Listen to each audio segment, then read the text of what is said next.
Bienvenidos una vez más, qué hermoso recibirlos hoy y empezamos, como lo acaban de ver, con una nueva serie hoy día, el Dios que no conoces. Es hermoso seguir descubriendo al Señor a través de su palabra y bueno, en esta nueva serie vamos a tocar diversos temas para conocer más al Señor, para conocer cosas que quizá en algún momento nos van a sorprender. En algún momento nos van a recordar cosas y en algún momento vamos a decir, wow, eso estuvo en la iglesia durante tantos años y es lindo aprender más, es lindo recordarlo, es lindo saber cómo es Dios. Entonces vamos a conocer cada vez más al Señor a través de su palabra, hablar de su amor, de su justicia, su santidad, su plan para la iglesia, su plan para nuestras vidas. Pero antes de entrar en la predicación de hoy día, el tema de hoy, me gustaría introducir este tema que vamos a estar durante varias semanas con este tema, el Dios que no conoces.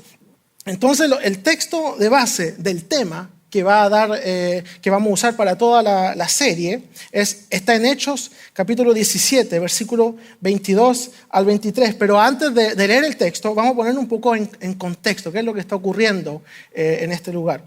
Entonces, es Pablo, después de su conversión, que empieza su ministerio, empieza a predicar, empieza a ir a diferentes ciudades, a diferentes lugares y se encuentra en la ciudad de Atenas, en Grecia. Y ve que en ese lugar hay muchos ídolos, muchos templos, muchas estatuas, muchas cosas. Ve que son muy religiosos.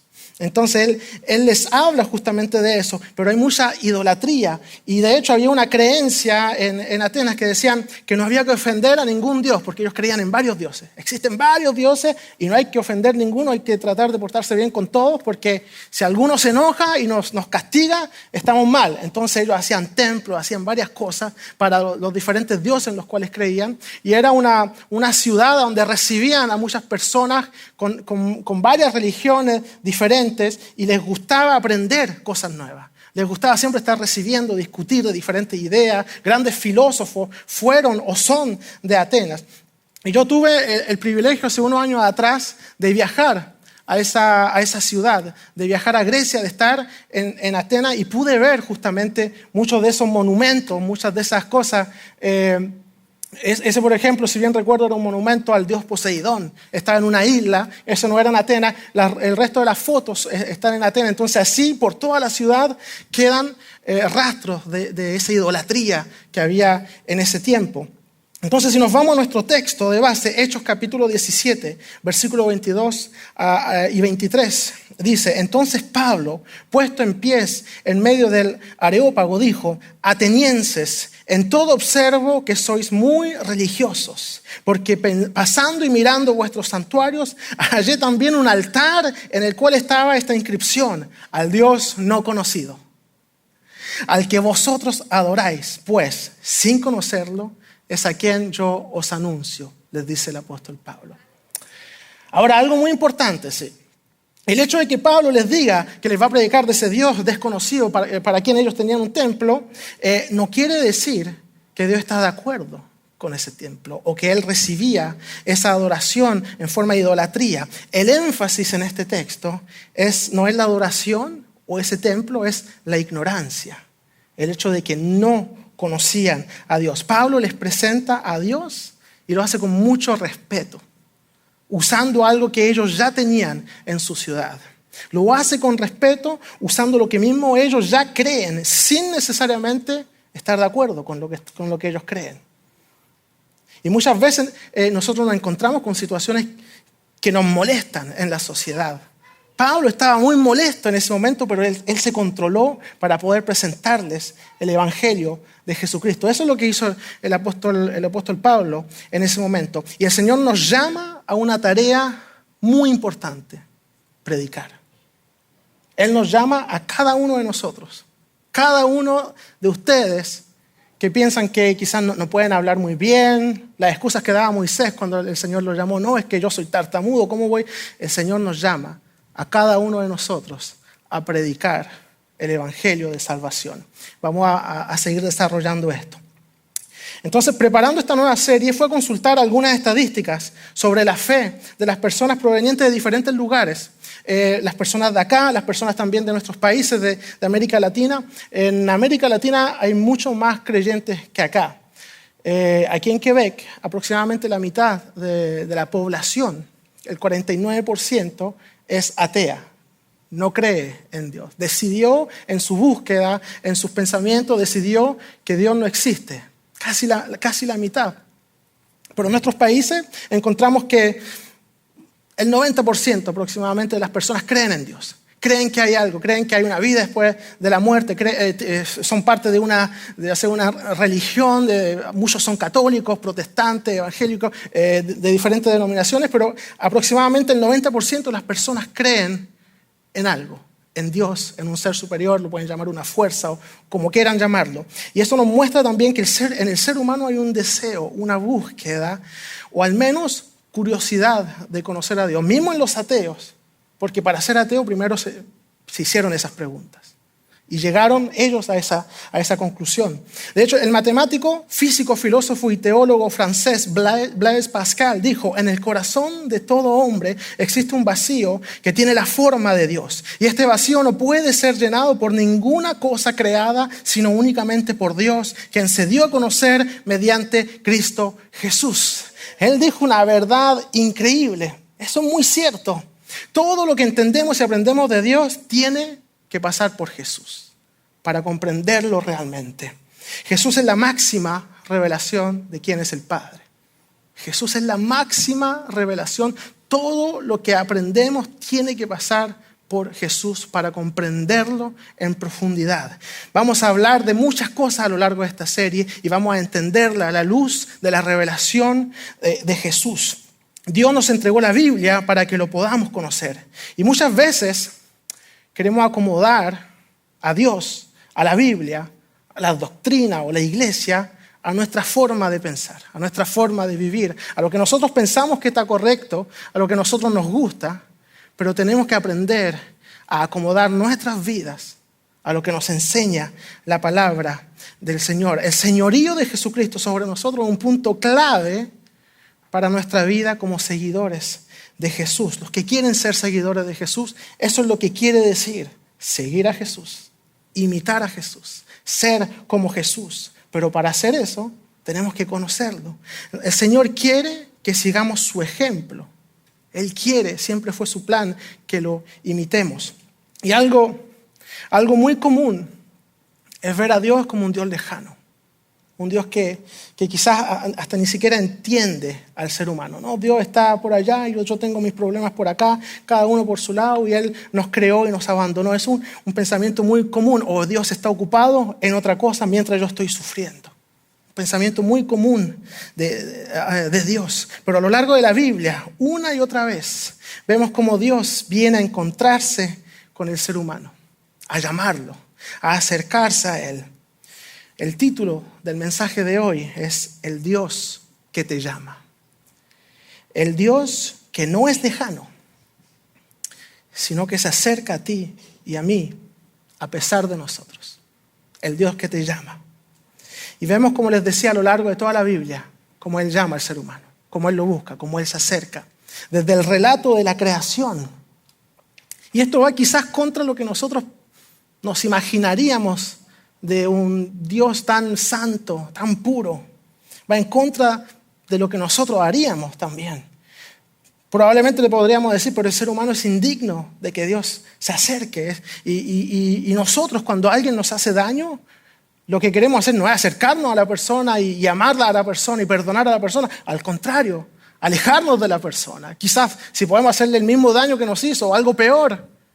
Ese es el sentimiento primero en el ser humano. Entonces se nos hace muy ilógico muchas veces cómo Dios actúa. Pero eso es lo que hace el Señor. Y el primer texto que vamos a leer se encuentra en Génesis capítulo 3. Y para dar un poco el contexto, quizás algunos ya lo han leído muchas veces, vamos a recapitular qué pasa en este texto. Dios acaba de crear al mundo, acaba de crear la tierra, el ser humano, animales, plantas. Y Él pone al hombre en un lugar hermoso, maravilloso, un paraíso. Y llega un momento en que le dice qué es lo que puede y lo que no puede hacer. Y le dice, tienes todo esto a tu alrededor que es tuyo, puedes comer de todos los árboles que quieras. Están todos estos animales y les dio hasta tarea, puedes darle nombre a los animales, y él tiene un paraíso, tiene toda su disposición. Y Dios le dice, hay una sola cosa, no puedes comer de este árbol. Hay una cosa que no puedes hacer, comer de ahí. Hasta el momento está todo bien, ok, pues tengo muchos árboles, hay abundancia alrededor, aparte de eso no puedo comer, pero todos los demás puedo comerlos. Y llega un personaje, llega la serpiente, llega a poner engaño en el corazón del ser humano. Viene y habla con la mujer y le dice, ¿es verdad que Dios te dijo que no podías comer de ningún árbol de acá? Mezclando mentira y verdad. Y la mujer le responde, no, eso no es verdad. Él dijo, podemos comer de todo menos un árbol, porque moriremos. Y dice, no, eso no es verdad. Si comes de ese árbol no vas a morir, vas a conocer el bien y el mal y vas a ser como Dios. Eso le dice la serpiente. Y él no quiere que seas como él. Entonces, Satanás hace que la mujer ponga su mirada en lo único que no tiene, olvidando la abundancia de lo que había alrededor de ella. Y pone su mirada en una sola cosa. Lo único que no tenía ese momento. La serpiente engaña y la engaña, y la mujer es tentada con 3 cosas en ese árbol. Lo vemos en Génesis, capítulo 3, versículo 6. La mujer vio que el árbol era bueno para comer, apetecible a los ojos y codiciable para alcanzar la sabiduría. Podemos categorizarlo en 3 cosas. Los deseos de la carne, que era bueno para comer, lo que yo quiero, lo que yo anhelo para mí. Deseos de los ojos, o sea, lo que veo, lo que miro, lo que codicio, lo que quiero tener. Y la vanagloria, codiciable para alcanzar la sabiduría. O sea, lo que yo puedo tener, como a mí me pueden mirar, como yo puedo ser enaltecido en esas 3 cosas. Y la Biblia nos advierte, en 1 Juan 2:16 nos dice, porque todo lo que hay en el mundo, es decir, los deseos de la carne, los deseos de los ojos y la vanagloria de la vida, no proviene del Padre, sino del mundo. Y muchas veces hacemos lo mismo que hizo la mujer en ese momento. Ponemos nuestra mirada en lo único que según nosotros nos falta, olvidando todo lo que el Señor nos ha dado, la abundancia de sus bendiciones en nuestras vidas. Y nos enfocamos en lo único que decimos, esto, si tuviera esto sería feliz. Y eso sigue, y si lo obtiene, no, ahora si tuviera esto otro sería feliz. Y esto otro, y así sigue, y sigue, y sigue. Uno siempre enfocándose en lo que no tenemos y olvidando todo lo que el Señor nos da. Y después sigue el texto, Génesis 3, versículo 8. El hombre y su mujer oyeron la voz de Dios el Señor, que iba y venía por el huerto con el viento del día. Entonces corrieron a esconderse entre los árboles del huerto para huir de la presencia del Señor. Cuando nos equivocamos, nuestro primer reflejo, lo primero que hacemos es justamente eso, escondernos del Señor. Nuestra primera reacción es huir del Señor, o huir de su presencia. Por vergüenza, nos avergonzamos de lo que hicimos, o quizás nos sentimos vulnerables o indignos de estar en la presencia del Señor, por la culpabilidad. Y ese es el sentimiento que el enemigo quiere que tengamos, para que nos escondamos de Dios, para que no alcancemos ni su gracia, ni su amor, ni su perdón. Pero el versículo 9 nos dice, pero Dios, el Señor, llamó al hombre y le dijo, ¿dónde andas? Dios viene a buscarlo, aún en su pecado. Y a nosotros también nos llama hoy diciendo, ¿dónde andas? ¿Dónde estás? ¿Dónde has estado? ¿Dónde estás cuando cometes un error, cuando te equivocas? Ese Dios que no conocemos realmente nos pregunta, ¿qué has hecho? ¿Dónde estás? ¿Por qué te escondes? Y el hombre respondió en el versículo 10, oí tu voz en el huerto y tuve miedo, pues estoy desnudo. Por eso me escondí. No olvidemos que nuestros corazones están desnudos ante los ojos del Señor de todos modos. El Señor conoce lo más profundo de nosotros. No hay nada que se esconda a su mirada. Y después viene un diálogo y el Señor le expone las consecuencias que van a venir por el pecado. El pecado siempre trae consecuencias en nuestras vidas y alrededor de nosotros. Y Dios los expone, le expone al hombre cómo será su vida ahora que escogió la desobediencia. Pero después tiene un acto de amor de misericordia, de compasión. En el versículo 21 dice, Dios el Señor hizo ropa de pieles de animales para que el hombre y su mujer se vistieran. Acto de amor, de misericordia. Viene a buscar al ser humano y lo viste a pesar de lo que acaba de hacer. Lo viste para que tenga las cosas adecuadas para su futura vida fuera del paraíso. Y el hecho de que Dios venga a buscar a Adán después de que haya pecado, nos muestra que a pesar de nosotros, Dios es quien se acerca. No importa lo que hayamos hecho. Dios es quien nos viene a buscar ahí donde estemos. Esto nos revela su gracia y su amor. Nos muestra cómo Dios hace los primeros pasos para reconciliarnos con Él, a pesar de que seamos nosotros los que nos alejemos. Y a lo largo de toda la Biblia vemos eso una y otra vez. El Señor acercándose, el ser humano equivocándose, Dios llamándolo. El ser humano poniendo su mirada en falsos dioses y Dios perdonándolo una y otra vez. El ser humano olvidando todo lo que Dios ha hecho por él y Dios recordándoselo y revelándose una y otra vez. Y vemos mucha historia en la Biblia podemos poner tantos ejemplos. Dios llama a Abraham para ser una gran nación. Dios llama a Moisés para socorrer a su pueblo. Dios llama a Gedeón diciéndole que va a estar con él en medio de la batalla. Después le da nueva fuerza a Sansón cuando Sansón peca y le vuelve a dar nueva fuerza. Y Dios le da la victoria a Israel frente a sus enemigos tantas veces. Le da sabiduría al rey Salomón. Dios enviando profetas para hablar con el pueblo, para advertir al pueblo. Y así a lo largo de la historia encontramos a Dios encontrándose con la humanidad y queriendo encontrarse contigo hoy también. ¿Cuántos pueden decir amén a eso? Yo quiero encontrarme con el Señor hoy día también.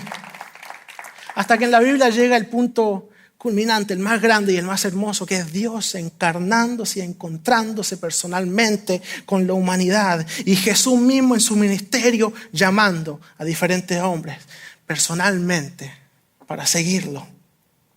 Y los llama con la misma dinámica, a pesar de ellos. A pesar de quiénes son, a pesar de cómo son. Llama a pescadores, llama a un celote, llama a un publicano. Llama a Juan y su hermano, que les dicen los hijos del trueno, por su carácter, por su forma de ser. Y los celotes, los que no saben quizás lo que eran los celotes en ese tiempo, eran judíos que estaban en desacuerdo con el gobierno. Pero no solo en desacuerdo así, tranquilo, no estoy de acuerdo. En desacuerdo así que tomaban espada y iban a matar y hacían y trataban de hacer revolución. Esos eran los celotes. Eran violentos contra el gobierno y todos los que trabajaban en el gobierno.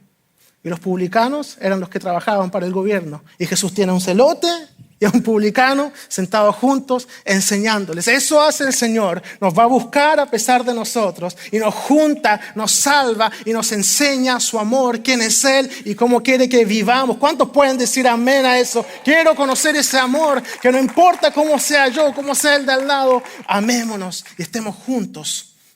Y lo que ellos tienen sí en común es que son personas que ningún maestro y ningún rabino se interesaría en ellos. Jesús, en el momento en que llama a sus discípulos, ya tiene una reputación de un gran maestro. Ya tiene una gran reputación. Y ellos, en el tiempo de Jesús, a los 12 años, un niño o aprendía el labor de su padre o seguía estudiando. Una de dos. Entonces, a los 12 años lo que hacían es como lo que hacemos ahora cuando vamos a ir a la universidad. Se mandan las notas, tratamos de entrar a la universidad ve el dossier y acepta o no nos acepta, dependiendo de cómo somos académicamente hablando. Eso hacían también a los 12 años. Y iban y trataban de ganar el respeto de un rabino, que un rabino pueda tomarlos como discípulos. Entonces, si estos hombres, cuando Jesús los llama, estaban trabajando, y algunos de ellos hasta se menciona que estaban con su padre. Eso quiere decir que estaban aprendiendo el trabajo de su padre. No habían podido seguir estudiando, ya sea porque ningún rabino quiso de ellos o porque eran muy pobres para seguir estudiando y tenían que ayudar a su familia. Entonces aquí Jesús hace lo contrario, va al revés. Y Él va y llama a esos hombres. Eso para ellos representa una nueva oportunidad de ser alguien, de estudiar con un rabino respetado. Mateo 16, 24, cuando Él los toma, le empieza a enseñar a ser discípulos y que es seguirlo. Y dice, a sus discípulos Jesús les dijo, si alguno quiere seguirme, niéguese a sí mismo, tome su cruz y sígame. 3 cosas. Niéguese a sí mismo, tome su cruz y sígame. La cruz era una de las formas más temidas de ejecución, porque era una de las más terribles. Al prisionero, de hecho, se le obligaba a cargar parte de la cruz hasta el lugar a donde iba a ser crucificado. Entonces era algo terrible y también se relacionaba porque a veces condenaban a personas inocentes. Entonces se relacionaba con ser mártir, con morir y ser inocente, no ser culpable de lo que te estaban acusando. Entonces Dios nos llama y nosotros decidimos seguirlos. Pero esas son las etapas. Niéguese a sí mismo, tome su cruz y sígame. Y muchas veces la cruz la asociamos o la vemos como problemas de la vida. Si uno está, no sé, pasando un mal rato, muchas veces dice, esa es mi cruz, eso es lo que tengo que soportar por ser cristiano o por seguir a Jesús. Eso es lo que tengo que soportar, esa es mi cruz, una enfermedad. Pero el camino de la cruz no es una dificultad personal. Jesús aquí está hablando de morir a nuestra voluntad, a nuestro ego, a nuestro yo y comenzar a vivir según la voluntad de Dios. El camino de la cruz de Jesús es el ejemplo más grande de completa obediencia a la voluntad del Padre. Orando en el Getsemaní, antes de ser entregado, Él le dice, si es posible que esto no me ocurra, pero le dice al Señor, pero que se haga tu voluntad y no la mía. Eso es tomar su cruz, rendirse completamente al Señor. Y luego de negarse a sí mismo, tomar su cruz, haciendo la voluntad de Dios y seguir a Jesús poniendo en práctica lo que aprendemos de Jesús día a día. Preguntándonos, ¿qué haría Jesús en esta situación? ¿Qué haría Jesús en lo que yo estoy viviendo? Muchas veces vivimos cosas, tomamos decisiones sin ni siquiera pensar en eso, sin ni siquiera pensar qué haría Jesús en nuestro lugar. Y Jesús nos llama a seguirlo. Y de la misma forma llama al apóstol Pablo también, de una forma muy extraordinaria. Veíamos, él llama a la humanidad y lo vimos a lo largo de toda la Biblia. Después viene, se encarna, llama a un grupo de personas. Pero él también puede llamar personalmente a alguien y nos llama a cada uno de nosotros de forma muy personal. Una de las características importantes del relato de la conversión de Pablo es que sale 3 veces en el libro de Hechos, porque es algo sumamente importante. Es algo muy importante su conversión, es un ejemplo. Y para ponerlo un poco en contexto, el apóstol Pablo era un hombre religioso, era un fariseo. Entonces él conocía muy bien la ley, él conocía muy bien la Biblia. Pero eso no impedía que estaba completamente lejos de la voluntad del Señor, completamente lejos de Dios. Y muchas veces nos sentamos en nuestro conocimiento, que conocemos al Señor, que conocemos la Biblia, que vamos a la iglesia siempre y que oramos mucho, pero tenemos que realmente tener un encuentro con Jesús. Tenemos que realmente someternos a su voluntad, porque muchas veces conociendo la Biblia aplicamos ciertas cosas e ignoramos otras. Tenemos que aprender a vivir realmente como Jesús. La conversión de Pablo está en Hechos capítulo 9, versículo 1 al 4. Pablo perseguía a los cristianos porque los consideraba peligrosos. Él consideraba que los cristianos eran una nueva secta judía un poco extraña, un poco rara, porque ellos adoraban a un hombre que murió en la cruz. Es como si se levanta un grupo de cristianos hoy día para tratar de ponerle el ejemplo muy claro en mente. Muere un hombre que nosotros consideramos que es malo, que es asesino, muere en la silla eléctrica y nosotros decidimos que vamos a empezar a seguirlo a él. Esa es la mala comprensión que tenía Pablo de quién era Jesús, porque él no lo conocía. Lo único que sabía es que era un hombre que murió en la cruz. Automáticamente en su mente es un criminal. Obviamente, es un criminal. Y hay unas personas que no solo dicen que no era un criminal, pero que además dicen que quieren imitarlo en todo lo que hace. ¿Encontraríamos eso peligroso? Claro, ¿no? Entonces eso es lo que el apóstol Pablo veía. Ellos están queriendo ser como un criminal y él los persigue y quiere eliminar esa nueva secta peligrosa y ve que se está expandiendo por todos lados. Entonces él va y pide autorizaciones para ir a perseguir a los cristianos lo más lejos posible, que le den autoridad para ir lo más lejos posible. Él era un fariseo. Esa autoridad se la tenía que pedir a los saduceos. Los saduceos eran quienes tenían esa autoridad para dársela a él. Y entre saduceo y fariseo no se llevaban muy bien. Entonces la ira que tenía Pablo contra los cristianos era bien fuerte para dejar a un lado todos los problemas que tenía con los saduceos e ir a pedirle autorizaciones. Entonces eso es lo que hace. Estamos en Hechos, capítulo 9, versículo 1 al 4. Saulo aún lanzaba amenazas de muerte contra los discípulos del Señor cuando fue a ver al sumo sacerdote.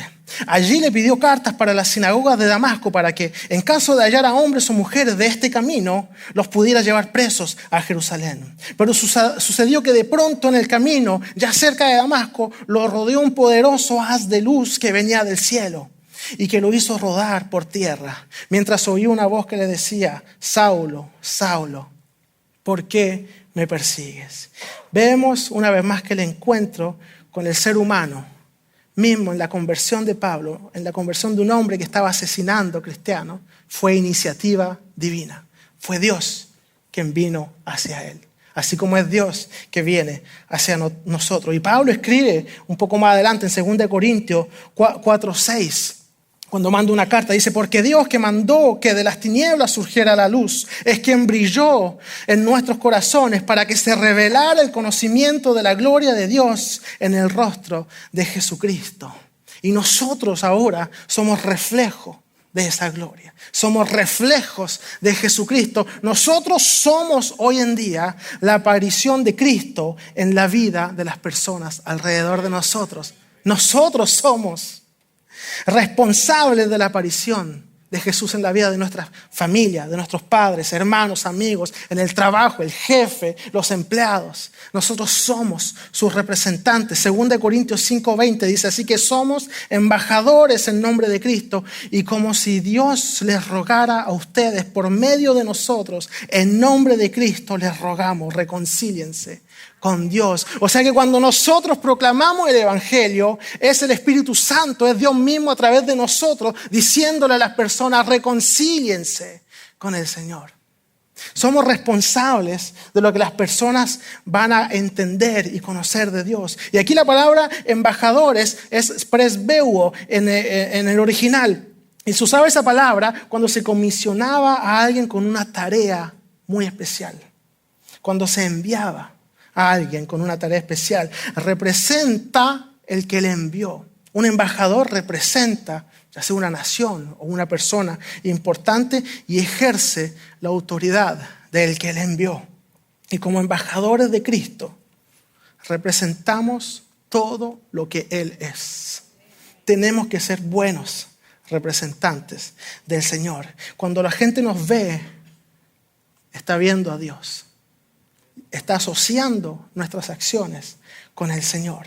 Si no les mostramos amor, ellos piensan que Dios no es amor. Si no les mostramos compasión, ellos piensan que en Dios no hay compasión. Si les mostramos juicio y los apuntamos con el dedo, ellos ven a Dios de esa forma, porque la iglesia está haciendo eso. Y la iglesia representa a Dios. Y la iglesia no es un edificio, somos cada uno de nosotros aquí presente, en cada acción que hacemos, en cada palabra que sale de nuestra boca. Que nuestra oración siempre sea que cada palabra que sale de mi boca represente a Jesús. Seguimos, Hechos 9, versículo 5. Saulo le responde cuando aparece Jesús: ¿quién eres, Señor? Y la voz le dijo: yo soy Jesús, a quien tú persigues. En otras palabras, Jesús le está diciendo aquí: cuando tú golpeas a la iglesia, cuando tú haces algo contra la iglesia, ¿quién siente el dolor? Soy yo. Cuando alguien golpea a un cristiano, le hace daño a un cristiano, Jesús está sintiendo ese dolor, está sintiendo lo que hay en tu corazón. Y aquí el apóstol Pablo tiene ese encuentro personal con Jesús y desde ahí empieza realmente a conocer a Dios, a pesar de todo lo que él ya sabía. La vida eterna, nos enseña la Biblia, es conocer a Dios y a Jesucristo. En Juan 17:3 dice, y esta es la vida eterna, que te conozcan a ti, el único Dios verdadero, y a Jesucristo, a quien has enviado. El conocer a Jesús, tener un encuentro con Él, comenzar a descubrirlo y a seguirlo, es comenzar a vivir la vida eterna. No es más allá, no es cuando muramos, es aquí ahora, conociendo y representando a Jesús. Seguimos, versículo 6. Él, temblando de temor, dijo, Señor, ¿qué quieres que yo haga? Y el Señor le dijo, levántate y entra en la ciudad. Allí se te dirá lo que debes hacer. Los acompañantes de Saulo se quedaron atónitos porque oían la voz, pero no veían a nadie. Saulo se levantó y cuando abrió los ojos ya no podía ver. Así que de la mano los llevaron a Damasco. Y allí estuvo 3 días sin poder ver y tampoco comió ni bebió nada. Los ayunos se hacían en ese tiempo, pero muchas veces se bebía algo. Pero cuando no se bebe tampoco, representa 2 cosas ese ayuno. Es un ayuno de arrepentimiento y un ayuno para acercarse a Dios. Un encuentro con Jesús provoca arrepentimiento y deseo de acercarse a Dios, conocerlo más. Y esos encuentros tenemos que tenerlos a diario con el Señor. Porque a diario nos equivocamos y a diario necesitamos acercarnos a Él. A diario nos equivocamos y a diario tenemos que acercarnos a Él. Lo voy a decir una última vez. A diario, ¿qué pasa? Nos equivocamos. Y a diario nos tenemos que acercar a Él. ¿Cuántos pueden decir amén? Yo quiero acercarme a ti, Señor. Pablo creía sinceramente que estaba haciendo algo correcto. Creía sinceramente que le estaba haciendo un favor a Dios.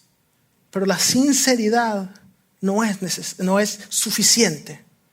La sinceridad no es suficiente. Ese encuentro con Jesús provoca en él una total rendición a Cristo. Y la conversión es justamente eso. Rendirse a los pies de Jesús y someterse a su voluntad en nuestras vidas. Seguimos. En los versículos 10 al 19 vamos a ver otro aspecto muy importante de este relato.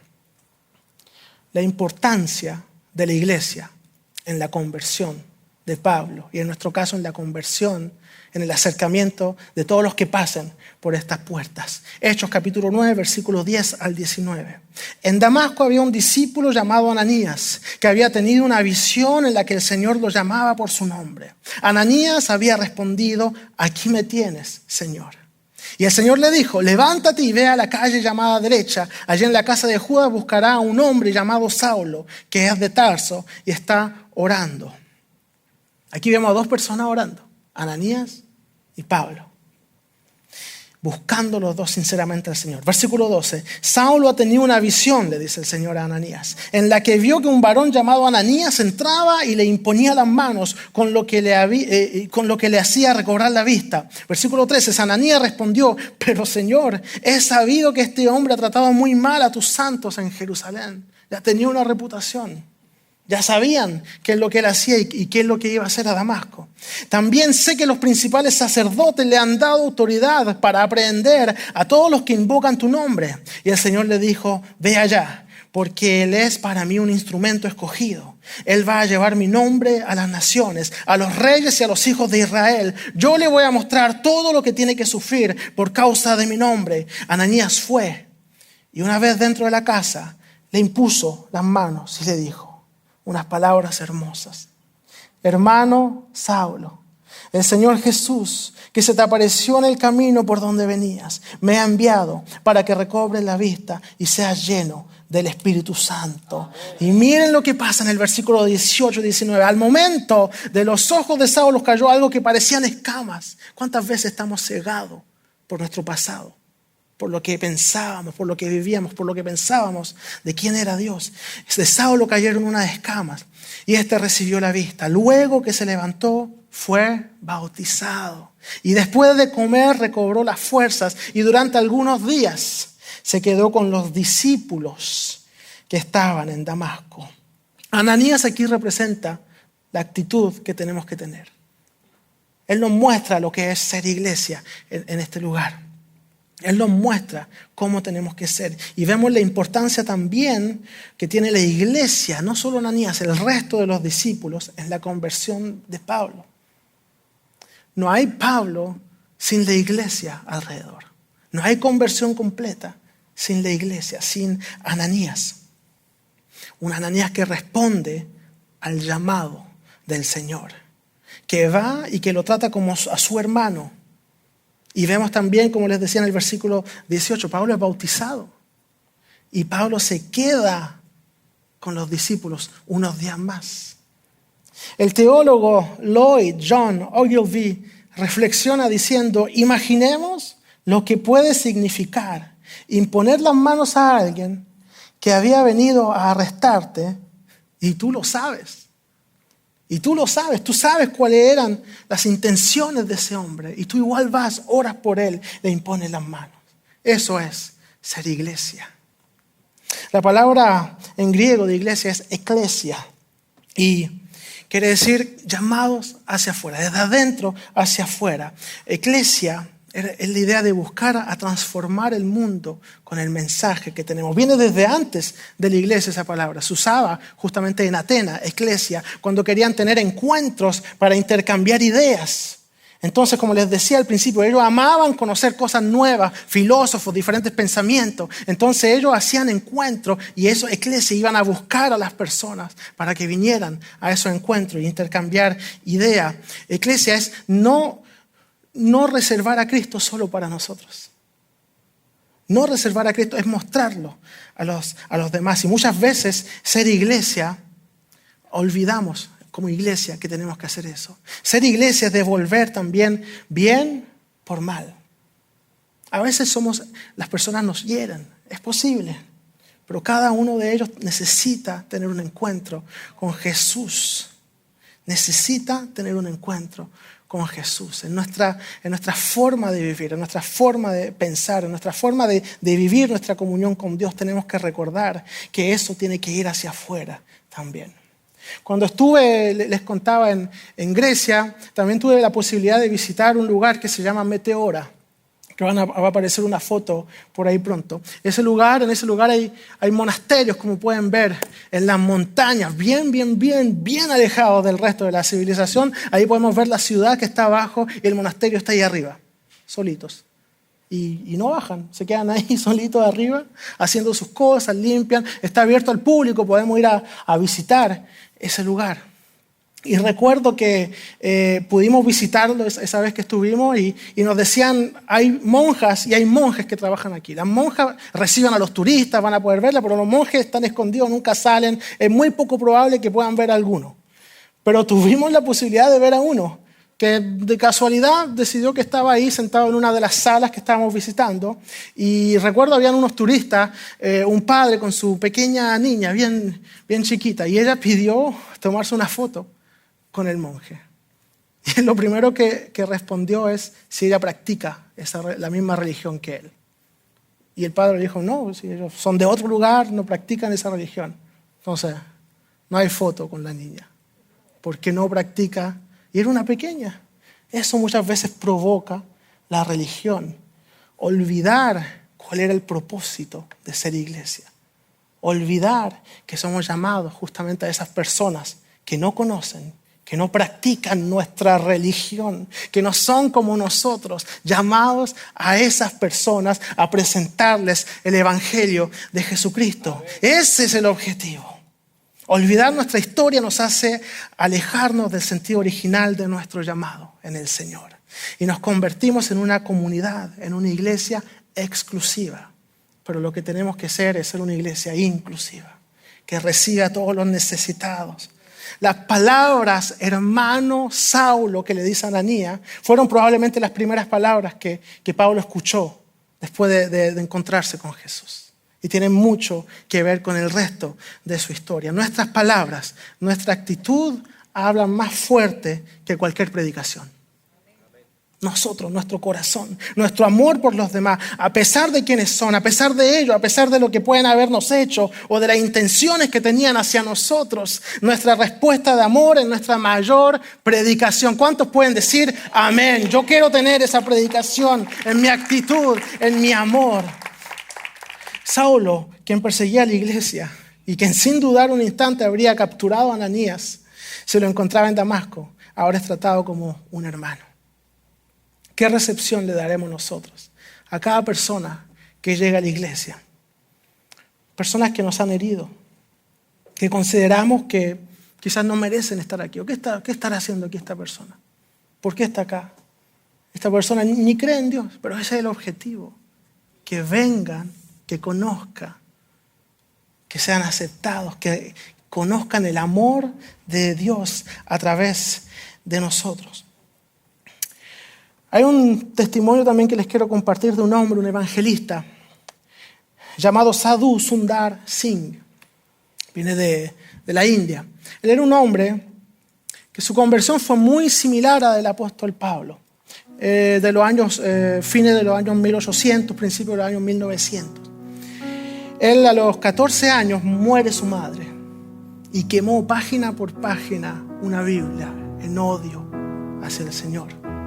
Odio hacia el cristianismo. Era un gran opositor del cristianismo, de todo lo que tenía que ver con Jesús y con la iglesia.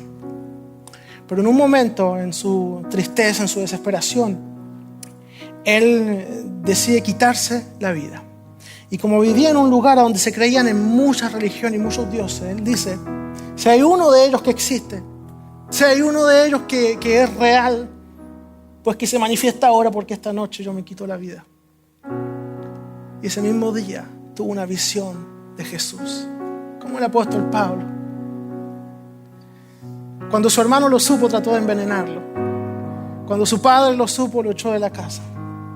Y con ese veneno que trató de darle su hermano, que logró a darle, casi se murió. Un pastor lo recibió. Los médicos pensaban que se iba a morir.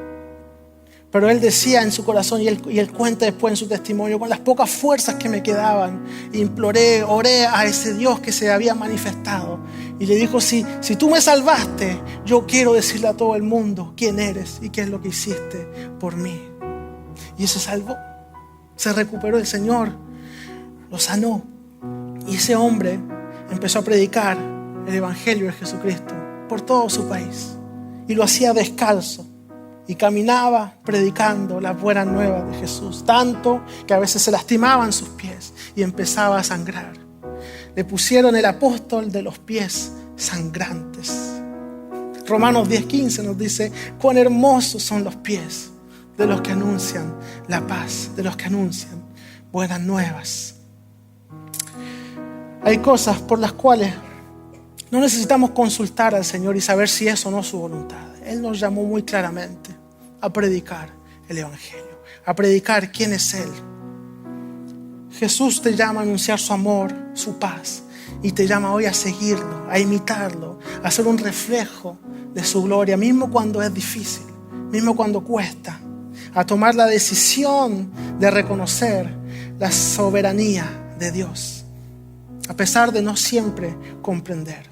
Uno de los pastores de la iglesia Nubelví, el pastor Mark, que estuvo con nosotros hace unas semanas atrás, muchas veces en sus predicaciones o en sus clases de teología dice, ¿quiere escuchar a Dios? Lea la Biblia, ¿cierto? Pero algunos le dicen, pero yo quiero escuchar la voz de Dios audible en mis oídos. Dice, ¿quiere escuchar la voz de Dios audible? Sí, lea la Biblia en voz alta. Eso les dice el pastor. Y hoy quisiera agregar algo. ¿Quiere ver a Dios con sus ojos? Sea como Jesús. Buscad a uno, os uno con los otros. Ahí van a ver a Dios con sus ojos. Van a verlo obrando, van a verlo amando, restaurando vidas. Más que decir, qué lindo el mensaje, qué bien suena lo que nos dice la Biblia. Actuar, nosotros encarnar a Jesús, encarnar ese amor. Job 42:5 dice, terminando, de oídas te había oído, mas ahora mis ojos te ven. Nosotros como iglesia hoy también podemos ver a Dios al encarnar su amor, como les decía, en Jesús. Y hoy quiero invitarte a responder a ese llamado. Les voy a pedir que se pongan de pie conmigo. Vamos a entonar un canto en unos instantes que dice: ven ante su trono. Ese canto quiero que lo cantemos como una oración para nosotros mismos, pero también para todas las personas alrededor de nosotros. Para todas las personas que nos conocen, que se topan con nosotros a diario, que saben quiénes somos, con quién trabajamos, con quién estudiamos. Ven ante su trono. El Padre te recibirá, dice. Con sangre preciosa Jesús borró nuestra maldad. Respondamos sí al llamado de presentar el amor de Dios, de predicar su evangelio. Respondamos sí a su llamado. Vengamos ante el trono del Señor y digamos: Señor, yo quiero ser un reflejo